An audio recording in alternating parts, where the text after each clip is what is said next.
আসসালামু আলাইকুম, welcome to হোজাইফাস world. আজ আপনাদের সামনে নিয়ে হাজির হলাম পাকিস্তানের ঐতিহ্যবাহী খাবার পেশোয়ারি বিফ নিয়ে। বর্তমানে বাংলাদেশেও এই বিফ তুমুল জনপ্রিয়। তো চলুন কথা না বাড়িয়ে শুরু করি আজকের রেসিপি।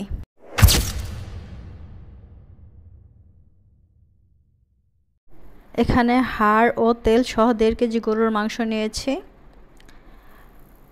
প্রথমে একটি প্যানে দিব হাফ কাপ পরিমাণ ঘি। ঘি গরম হলে অ্যাড করব আরও হাফ কাপ পরিমাণ সয়াবিন তেল। এখন দিয়ে দেব গরুর মাংস। এখানে গরুর মাংসগুলো একটু বড় সাইজ করে কেটে নিয়েছি। পেশোয়ারি বিফ রান্না করার মাংসটা একটু বড় সাইজেরই হয়ে থাকে। ঘি ও তেলের সংমিশ্রণে মাংসটি প্রায় 2 মিনিটের মতো ভেজে নিব, এতে করে খুব ভালো একটি স্মেল পাওয়া যাবে। ভাজার এক পর্যায়ে যখন মাংসের কালারটা হালকা চেঞ্জ হয়ে আসবে তখন অ্যাড করে দিব প্রায় 1 ইঞ্চি সাইজের 2 টুকরো আদা কুচি। এরপর সব কিছু একটু নেড়ে মিক্স করে আরও অ্যাড করে দিব প্রায় 2 টেবিল চামচের মতো আদা রসুন বাটা। আরও প্রায় 1 মিনিটের মতো সব কিছু একসাথে ভেজে নিব যেন আদা রসুনের কাঁচা স্মেলটা না থাকে। এই পর্যায়ে চাইলে আপনারা কিছু আস্ত রসুন অ্যাড করে দিতে পারেন, বাট আস্ত রসুন আমি পছন্দ করি না, তাই আমি দিচ্ছি না। এখন দিয়ে দিচ্ছি পরিমাণ মতো লবণ। পেশোয়ারি বিফ খুবই অল্প মশলায় রান্না করা হয়ে থাকে। এটি রান্না করাও খুবই easy, just step by step সব কিছু এখানে অ্যাড করতে হয়। আমি প্রায় 5 মিনিটের মতো ভেজে নিয়েছি। এই পর্যায়ে এখানে অ্যাড করে দিচ্ছি কিছু আস্ত আলু। পেশোয়ারি বিফ রান্নায় কিন্তু আস্ত আলুটাই অ্যাড করা হয়। আমি এখানে 1.5 কেজি মাংসতে মিডিয়াম সাইজের 8টি আলু অ্যাড করেছি। কাচ্চির আলু যেমন মজা হয়ে থাকে ঠিক তেমনি পেশোয়ারি বিফের আলু খুবই সুস্বাদু হয়ে থাকে। আলু অ্যাড করার পর এখানে সব কিছু প্রায় 2 মিনিটের মতো ভেজে নিয়ে অ্যাড করে দিচ্ছি কিছু আস্ত কাঁচামরিচ। আমি মাঝখান থেকে 2 টুকরো করে নিয়েছি। 3টি তেজপাতা নিয়েছি, 4টি এলাচ, 4টি লবঙ্গ, 2 টুকরো দারচিনি। আর এখানে কাঁচামরিচ ছিল প্রায় 10 থেকে 12টির মতো। 1 কাপ পরিমাণ কিউব করে কাটা পেঁয়াজ, হাফ চামচ সাদা গোলমরিচ ও কিউব করে কেটে রাখা 2টি ফ্রোজেন টমেটো। আমার এখানে নর্মাল টমেটো ছিল না, তাই আমি ফ্রোজেন টমেটো অ্যাড করেছি। আপনারা এখানে নর্মাল টমেটো অ্যাড করে দিবেন। এরপর সব কিছু নেড়ে 2 মিনিট ভেজে অ্যাড করে দিব গরম পানি। এই রান্নাটা সম্পূর্ণ হালকা আঁচে দম দিয়ে রান্না করা হয়।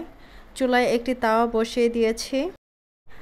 তাওয়া গরম হতে দিয়ে এইদিকে আমি আটা দিয়ে ডো তৈরি করে নিয়েছি দম দেওয়ার জন্য। আটার ডো দিয়ে ঢাকনা খুব সুন্দর করে র্যাপ করে দিব যেন একদমই হাওয়া আপ ডাউন করতে না পারে।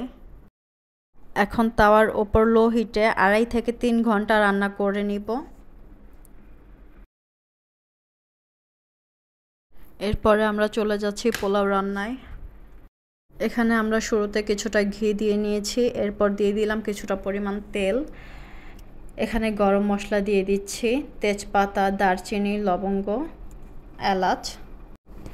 সুন্দর একটু স্মেল ছড়ালে এখানে অ্যাড করে দিব পেঁয়াজ কুচি।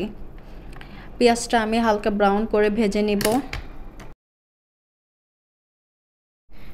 পেঁয়াজ যখন ব্রাউন কালার করে ভাজা হয়ে যাবে সেই পর্যায়ে অ্যাড করে দিচ্ছি আদা রসুন পেস্ট। আদা রসুন পেস্ট দেওয়ার পরে আমি প্রায় 1 মিনিটের মতো ভেজে নিব যেন আদা রসুনের কোনো কাঁচা স্মেল না থাকে। দেন অ্যাড করে দিচ্ছি পোলাও চাউল।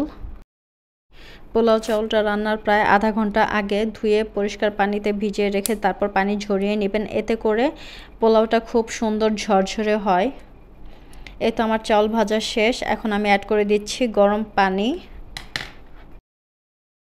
আমি পোলাওতে প্রায় 1 কাপ পরিমাণ লিকুইড দুধ দিয়েছি, এতে করে কালারটাও সুন্দর হবে আবার খেতেও খুব মজা হয়।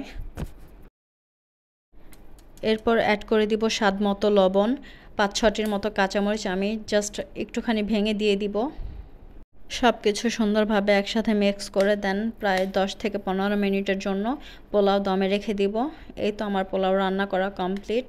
মাশাআল্লাহ খুবই সুন্দর ঝরঝরে হয়েছে, দেখে আপনারা বুঝতে পারবেন। পেশোয়ারি বিফ প্রায় 2.5 ঘন্টা রান্না হওয়ার পর এই পর্যায়ে ঢাকনা খুলছি। ঢাকনা খোলার সময় অবশ্যই সাবধানতা অবলম্বন করবেন, যেহেতু পেশওয়ারি বিফ একটু লিকুইড হয়ে থাকে, ঝোল ঝোল হয়ে থাকে। মাশাআল্লাহ, আমার রান্না কমপ্লিট। আলু, মাংস সব কিছু খুব সুন্দরভাবে সেদ্ধ হয়েছে। আপনারা একবার হলেও প্লিজ ট্রাই করবেন। আজ এই পর্যন্তই। ভিডিও ভালো লাগলে অবশ্যই লাইক অ্যান্ড সাবস্ক্রাইব করে সবাই পাশে থাকবেন। ভালো থাকবেন সবাই। আল্লাহ হাফেজ। আসসালামু আলাইকুম।